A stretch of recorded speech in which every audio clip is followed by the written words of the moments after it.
સ્ટાફને બાતમી હકીકત મળેલ કે નવાયાર્ડ લાલપુરામાં રહેતા ચિરાગ સોલંકી તથા તેના કાકાનો દીકરો નિલેશ સોલંકી નાઓએ ઇન્દોરથી ઇંગ્લિશ દારૂનો જથ્થો મંગાવેલ છે।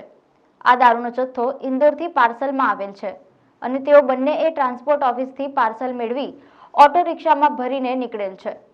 તેઓ jail road, Bhimnath bridge, Parsi Agiyari, Sayajiganj થઈ નવાયાર્ડ તરફ જનાર છે।